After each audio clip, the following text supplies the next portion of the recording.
Bueno chicos, lo primero que vamos a hablar es del conjunto numérico. Tenemos a n, n son los números naturales, son positivos, por ejemplo el 1, el 2, el 3, el 4. Tenemos a z, que son los números reales, que ahí entran los positivos y los negativos, ¿cierto? Por ejemplo, menos 3, menos 2, 0, 1, 2. Tenemos los números q, que son los racionales, son los que se pueden expresar como una división. Por ejemplo, un medio o 0,5, porque 0,5 yo lo puedo expresar como una fracción si quiero, ¿cierto?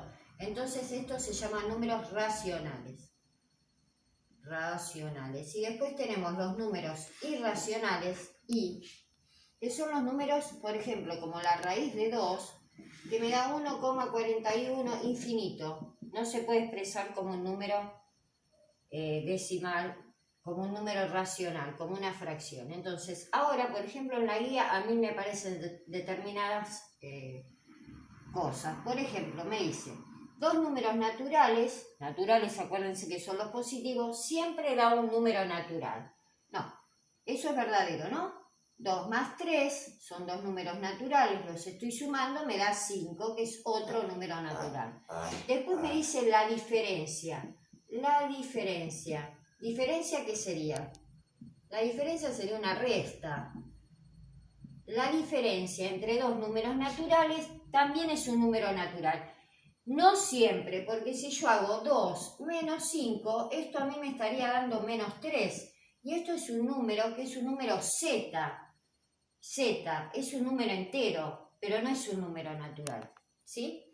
Seguido de eso, por ejemplo, me dice que un número elevado al cuadrado, no dice, existen infinitos números enteros, por ejemplo, enteros entre 0 y 1 medio. Números enteros acá no hay, dijimos que los enteros serán el 1, el 2, el 3, ¿cierto? O sea, números enteros no hay. Bueno, ahora vamos a ver algunas propiedades que se van a dar para la suma y la multiplicación. Propiedades de suma y multiplicación, por ejemplo, una es la asociativa. La propiedad asociativa me dice que si yo, por ejemplo, tengo 4 más 5 más 6, esto encerrado entre paréntesis, y 4 más 5 más 6, y encerrado entre paréntesis esto. Ustedes se acuerdan que siempre primero que se hace lo que está entre paréntesis. Entonces, por ejemplo, yo acá hago esto. 11 más 4, esto es 15. 4 más 5, 9 más 6, esto también es 15. Quiere decir que se cumple la propiedad asociativa.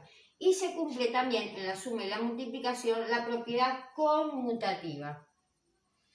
¿Qué es la conmutación? Quiere decir que yo puedo cambiar el orden. 5 más 4 va a ser lo mismo que 4 más 5. ¿Ok? Bueno, hasta ahí. Ahora vamos a ver otra cosa que se llama propiedades de la potencia. Propiedades de la potencia. ¿Cuáles son las propiedades de la potencia? Acuérdense que en una potencia, esto acá abajo se llama base y esto se llama exponente. Yo, por ejemplo, tengo 2 a la quinta por 2 a la 8. Las bases son iguales y como esto se está multiplicando, los exponentes se suman. Quiere decir que esto es 2 a la 13. ¿Sí? Si yo tengo bases iguales, por ejemplo esto, y se están dividiendo, pongo el 2 y los exponentes se restan. Si yo tengo potencia de otra potencia, por ejemplo esto, los exponentes se multiplican. Después que me acuerdo que todo número elevado a la 0 siempre me da 1. Después tenemos exponente fraccionario. Por ejemplo, yo tengo 4 a la 1 medio. Esto es potencia. Y esto se convierte en raíz. Quiere decir que esto me quedaría como 4 a la 1 raíz. ¿Sí? Que sería la raíz cuadrada de 4, que es 2 veces el mismo número que me dé 4. ¿Cuál es? 2. ¿Por qué? Porque 2 por 2 es 4. ¿Sí? Y después tengo un número elevado a negativo. Ustedes se acuerdan que abajo de un número natural, en este caso, siempre hay un 1 acá.